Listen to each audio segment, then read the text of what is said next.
औज़ुबिल्लाहि मिनश्शैतानिर्रजीम बिस्मिल्लाहिर्रहमानिर्रहीम। मैं हूँ ज़हर अहमद ख़ान और आप देख रहे हैं मेरा फेसबुक और यूट्यूब चैनल अब्लाग टीवी और मेरा फेसबुक पेज यूके पॉइंट। आज उम्मत मुसलमा को और ख़ुसूसी तौर पर हमारे नाज़रीन को बड़ी ईद यानी ईद उल अज़हा, ईद क़ुरबान मुबारक हो। आज का दिन हमें आपस में मोहब्बत, यगानगत, इत्तफ़ाक़ से रहने के सबक देता है, एक दूसरे की गलतियां माफ़ करने का कहता है, दरगुजर करने का कहता है, और जो हमारे अंदर इस वक्त अदम बर्दाश्त का मादा परवान पर चढ़ चुका है उसको ख़त्म करने की हिदायत करता है। हमें एक दूसरे को बर्दाश्त करना होगा, एक दूसरे को माफ़ करना होगा, दरगुजर करना होगा। अमीर को गरीब का ख्याल रखना होगा, औलाद को वालिदैन का फर्माबरदार रखना होगा, मुल्क और कौम के लिए जो है उसकी तरक्की के लिए मिलकर काम करना होगा। ये हैं पैगामात इस दिन के। यूँ तो हज़रत इब्राहीम अलैहिस्सलाम ने क़ुरबानी दी थी हज़रत इस्माईल अलैहिस्सलाम की, मगर अल्लाह के हुक्म से जब उन्होंने आँख खोली तो उसके नीचे दुम्बा था जो कि जन्नत से लाया गया था। दरअसल वो क़ुरबानी एक सिंबल थी, लेकिन जो बाप बेटे की गुफ्तगू हुई शायद उस गुफ्तगू को हम भूल गए हैं।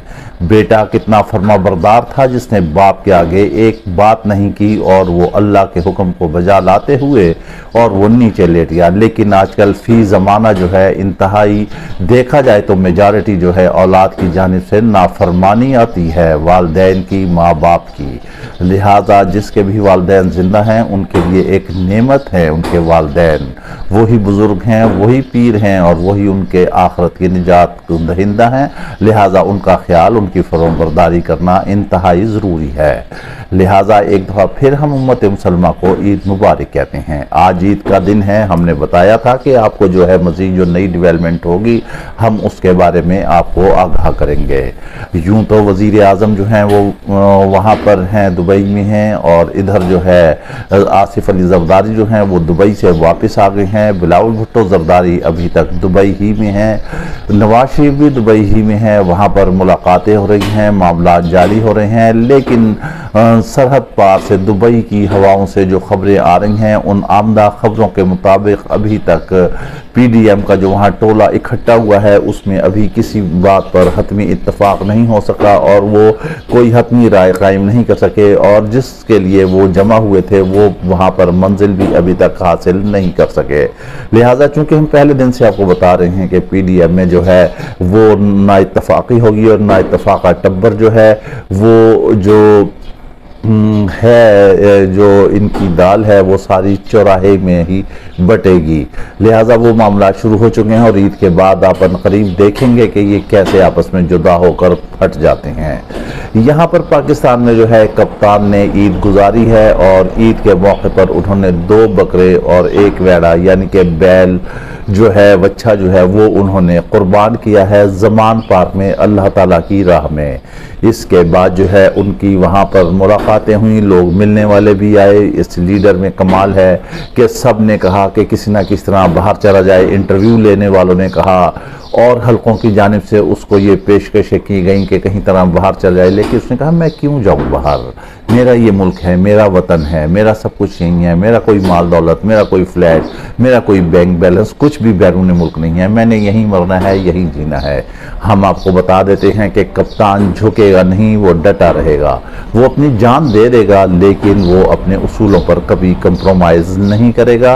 उसके उसूल हैं करप्शन के ख़िलाफ़, उसके उसूल हैं शफाफ इंतखाबात, उसके उसूल हैं जमहूर को उसका हक दिलाना, उसके उसूल है हर दहलीज पर इंसाफ पहुंचना, उसके उसूल है सेहत की सहूलियात हर बाब पर पहुंचना, उसका उसूल है कि तालीम आम होना, उसका उसूल है कि नौजवान तरक्की करे, मुल्क तरक्की करे, दुनिया भर में पाकिस्तान की इज्जत हो, करप्शन ख़त्म हो, माफिया ख़त्म हो, और ये जो सियासत में ख़ानदानों की इजारादारी है इसको ख़त्म होना चाहिए। गरीब के बच्चे को भी आगे आना चाहिए।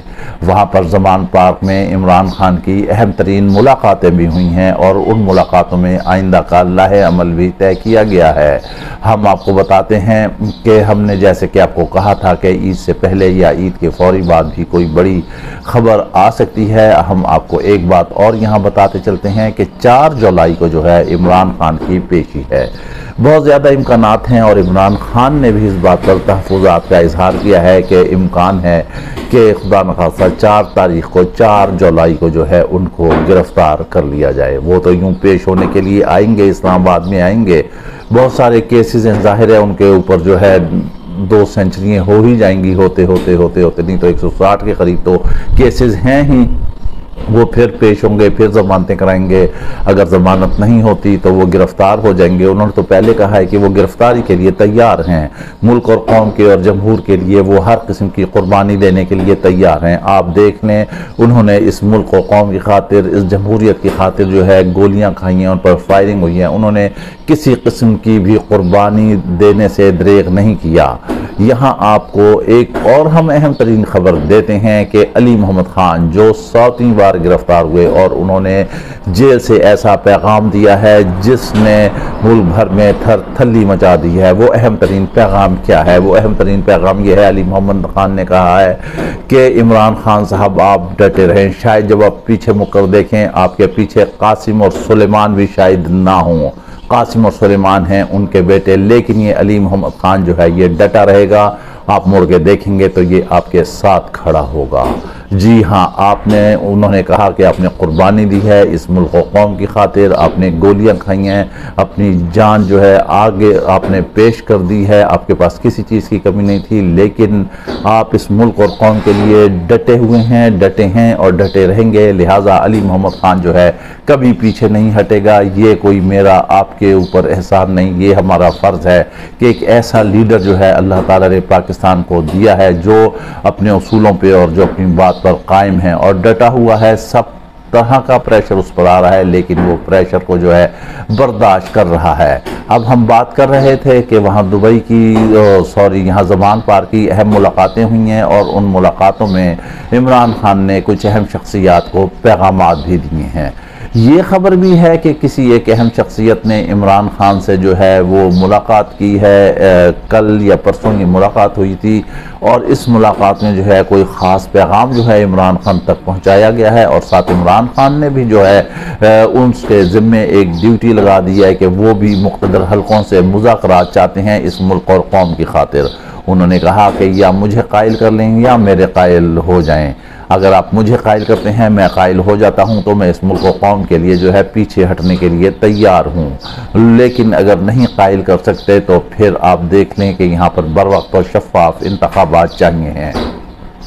इन मुलाकातों में अगर कप्तान गिरफ्तार हो जाता है तो आइंदा की क्या स्ट्रेटजी होगी, क्या लाहेमल होगा, ये सारा कुछ इमरान खान ने बताया। उन अहम मुलाकातों में 5 से 6 लोग जो है वो अहम तरीन भी मौजूद थे, जिनसे अलहदा भी मीटिंग हुई हैं, अलहदा मुलाकातें भी हुई हैं।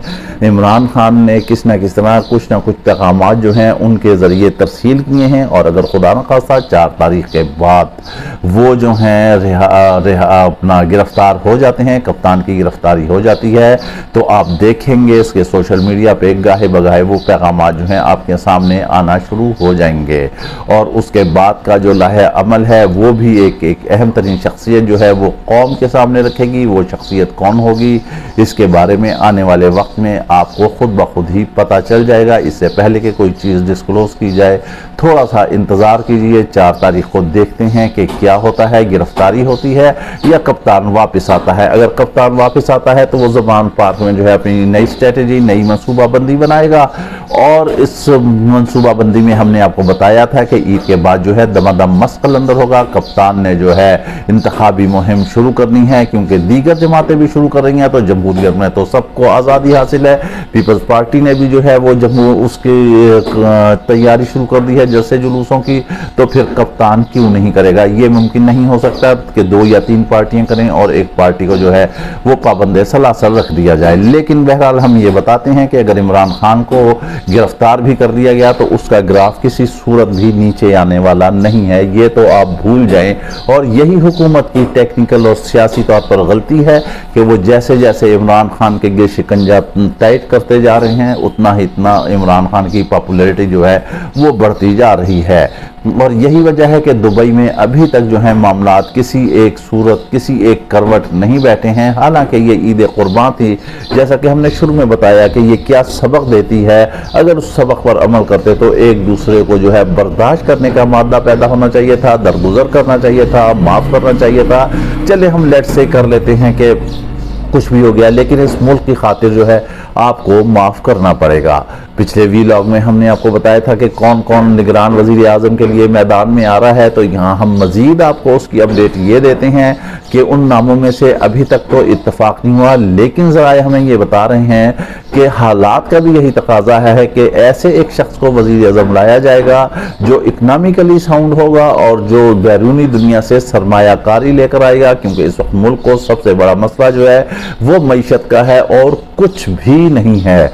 ना आवाम को इस चीज़ की फिक्र है कि कौन वज़ीर आज़म आ रहा है, कौन जा रहा है, कौन पाबंद हो रहा है, कौन बाहर जा रहा है, कौन अंदर आ रहा है। उसको चाहिए है 2 वक्त की रोटी, उसको चाहिए है बच्चों की फीस, उसको चाहिए तालीम, उसको चाहिए है सेहत, उसको चाहिए है रोजगार। ये वो बुनियादी मसाइल हैं जिनको हल करने की, जिनको एड्रेस करने की ज़रूरत है, लेकिन इस जानिब भी कोई तवज्जो नहीं देता। लिहाजा जो केयर टेकर प्राइम मिनिस्टर आने हैं उनका भी यही कुछ मामलात होने हैं। ऐसा शख्स होगा जो बैरून दुनिया से सरमायाकारी लाएगा और उसके नाम का ही जो है वो कुरा निकलेगा और वही आगे आके वजारत उज़्मा को संभालेगा।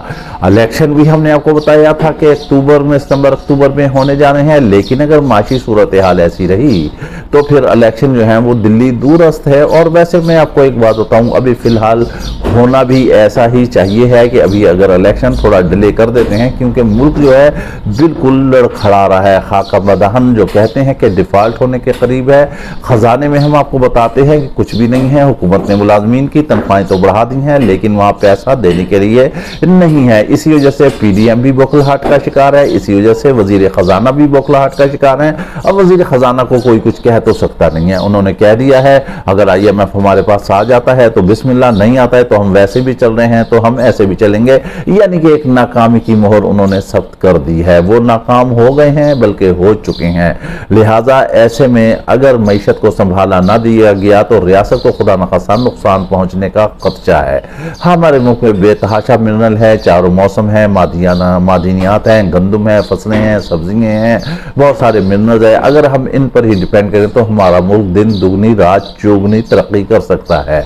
लिहाजा ज़रूरत इस अमर की है, बल्कि हम ये कहते हैं कि जो केयर टेकर वज़ीर आज़म आएगा, हमें ये ज़राए भी बता रहे हैं, हमें हालात का भी यही तकाजा है, हालात भी इसी बात के मुतकाज़ी हैं, यही बताते हैं कि जो भी वज़ीर आज़म आएगा वो कम से कम जो है 2-1 साल गुजारेगा और इसी 2 साल में जो है मुल्क की मईशत को खड़ा किया जाएगा। जब मुल्क की मईशत खड़ी होगी तो ऑटोमेटिक मामला ठीक होंगे। रह गया कि 2 साल के बाद क्या सुनेरियो होता है, तो हम आपको बताते हैं कि यहाँ पर दरगुजर, अफू दरगुजर से काम लेना होगा। एक दूसरे को मुकदमेबाजी में, जेलों में घसीटने से कोई फायदा नहीं होता। रह गई सेहत के एतबार से तो तिब्बी माहिरीन की प्रेडिक्शन है कि इमरान खान जो हैं अभी माशाल्लाह 10 से 15 साल तक वो अल्लाह ताला उन्हें सेहत और जिंदगी दे तो वो अपनी फिटनेस को बरकरार रख सकते हैं। लिहाजा अब इन्हें ये खौफ है कि इधर से नवाज शरीफ जो हैं उनके प्लेलिस्ट थके हुए हैं, जो ख़त्म हो रहे हैं। शहबाज शरीफ हैं, उनके मामला ऐसे हैं, जरदारी हैं, उनके मसाइल ऐसे हैं ज़्यादा। ये तो बिल्कुल ही 10 से 15 साल में चलने फिरने के भी खुदा न खास्ता काबिल नहीं रहेंगे। तो ऐसे में इन्हें ये खौफ है कि अगर इमरान खान फिर 8-10 साल, 12 साल, 15 साल, 6 साल, 5 साल के बाद जब भी आ जाता है तो वो तो अपने उसूलों का और अपनी जिद का पक्का है और वो हट्टी है, उसने जो कहना है उसने वो करना है। इन्हें ये खौफ भी खाया जा रहा है। इस वजह से कप्तान जो है पीडीएम के हवास पर ऐसे छाया हुआ है, उसके आसाब पर ऐसे छाया हुआ है। ये लोग कप्तान के हिसार में कैद हो चुके हैं, उससे निकल नहीं पा रहे, उसके उसूलों से निकल नहीं पा रहे। इनके आसाब में इतनी ताकत नहीं है सियासी और जिस्मानी तौर पर ये कप्तान का मुकाबला कर सकें। इसके साथ ही आप हमें इजाजत दीजिए, अपना ख्याल रखिएगा। वीलॉग पसंद आए तो लाजमी लाइक और शेयर कीजिएगा। एक दफ़ा फिर जाने से पहले आपको ईद मुबारक, और ईद मुबारक कहने के बाद एक बात और अहम तरीन है कि हमें उम्मीद थी कि हमारे कोलीग, हमारे साथी इमरान रियाज खान जो हैं वो ईद अपने बीवी बच्चों वालिदैन के साथ गुजारेंगे। बहरहाल अभी लगता है उनके इम्तहान और भी हैं। अल्लाह ताला से दुआ करें कि अल्लाह उन्हें सब्र और इस्तकामत दे और वो भी जल्द अज जल्द अपने घर वालों के साथ, बीवी बच्चों के साथ आ फुरकान मिलें। इसके साथ ही आप इजाज़त दीजिए। अल्लाह हाफिज़।